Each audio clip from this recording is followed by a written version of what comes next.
EastEnders cameo footballer Jarrod Bowen has surprising link to the show via fiancée. EastEnders aired a surprise Easter egg for fans as Honey and Billy Mitchell celebrated their joint stag and hen party on Wednesday. Not only did the couple receive an unannounced visit from former characters Minty Peterson and Gary Hobbs, but Billy also got video message that blurred the lines between the real world and the fictional Walford universe. As a longtime West Ham supporter, Billy's brother Teddy Mitchell arranged for him to receive a video from player Jarrod Bowen. In real life, Jarrod is engaged to reality star and former Love Island winner Danny Dyer, whose father is none other than Danny Dyer. Of course, to millions of EastEnders fans, Danny is best known for his role as former Queen Vic landlord Mick Carter on the soap.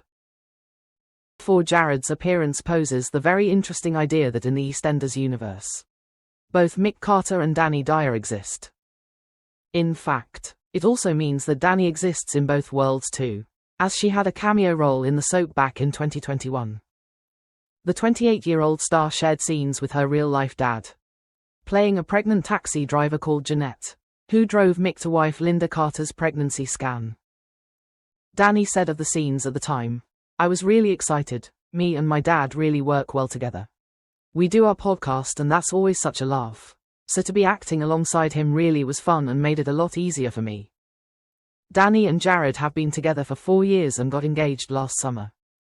They are parents to their twin daughters, Summer and Star, born in 2023, while Danny also has a son, Santiago, from her relationship with her ex-boyfriend Sammy Kimmins.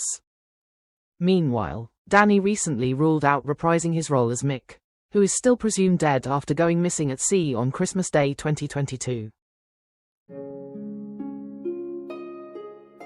EastEnders, Cindy to violently confront attacker in wedding chaos.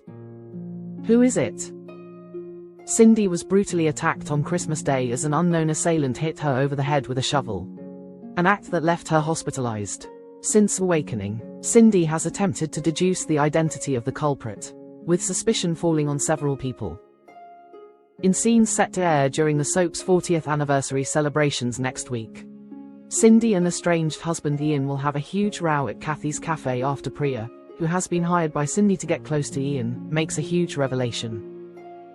After the blowout, an enraged Cindy interrupts Billy and Honey Mitchell's wedding celebrations at the Vic as she points the finger at one individual, with the room left stunned following the outburst. Things take a darker turn later on as Cindy catches one of the other suspects in a compromising position, with the character pointing a gun at them. Following a showdown, Cindy discovers who has been in possession of her missing locket and identifies them as her attacker. But just as she thinks she's solved the crime, another twist turns the situation on its head. Will Cindy finally be able to work out who attacked her on that fateful night? And who will get caught in the fire at the Vic? The 40th anniversary celebrations, which will begin in the week commencing February 17th, will feature a fully live episode on Thursday, February 20th. One of those reprising their role is Ross Kemp, with the star returning to Albert Square as Grant Mitchell for the first time in 9 years. After nearly a decade away, the actor and documentarian teased his upcoming scenes, sharing that they would be impactful. "I'm only back for a short period of time, but it's pretty impactful," he said. "He certainly comes back with bang. They didn't have time to drop me in gently. There's no soft landing if you've been part of that inner circle on EastEnders." EastEnders brings back iconic O-stars in unexpected early iPlayer release twist. EastEnders legends Gary Hobbs and Minty Peterson have made unannounced returns to Albert Square ahead of the show's 40th anniversary. The best pals, who last appeared in 2009 and 2010 respectively, arrived to celebrate Billy and Honey Mitchell's joint stag and hen do. During their original tenure, Gary and Minty were known for their series of comedic storylines, and proved to be real fan favorites. The locals were shocked to reunite with the pair, with Mo Harris reckoning they'd only shown up for the free booze. Alfie Moon mentioned Gary's original exit plot, that saw him sail off into the sunset with then-girlfriend Dawn Swan and her daughter Summer. Unfortunately, it seems that their relationship hit stormy waters when, according to Alfie, the boat sank. We're not sure if this is physically or metaphorically, though Gary was keen to big up his new life working in the media. but he wasn't being exactly truthful. The lad's arrival was good timing for Teddy Mitchell, who enlisted him to host the quiz he'd arranged. Later, Billy and Honey were saddened to hear that Gary couldn't stick around longer for the wedding, whilst Minty filled in Mo and Alfie on the missing years. He revealed that the infamous boat had indeed sunk, no less than 3 times, and Dawn reckoned she needed a new life. Minty had more luck in the love department, as he was now married. He also had adopted a kid who stunk out his attic, but there was a twist. The kid in question is Gary. He was actually working as a bingo caller. As they left, Alfie begged Minty to keep in touch. Could we be seeing them in Walford again one day? There was one noticeable omission from the celebrations, as Sharon Watts realized that her ex-husband Phil Mitchell had failed to show up. He'd spent the evening burning old pictures from his youth and smashing a TV that was playing a family video. To make matters worse, Mo confessed that Phil had coughed up £10,000 to pay for Billy and Honey's nuptials. And Sharon knew that his depression was spiraling further. She, Billy and Kathy Cotton raced over to his house, and he was nowhere to be found.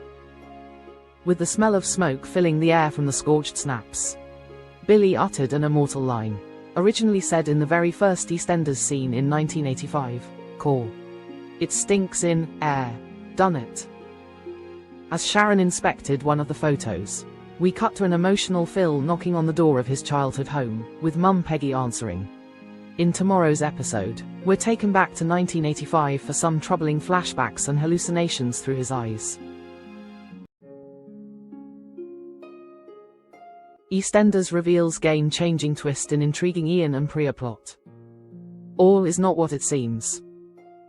Viewers saw Cindy previously lash out at her ex-husband, throwing a punch at him after failing to find her missing locket which would link Ian to her attack at Christmas. Priya Nandra Hart came to Ian's rescue at the time, and in tonight's episode is seen getting even friendlier with the cafe owner, but all isn't as it seems.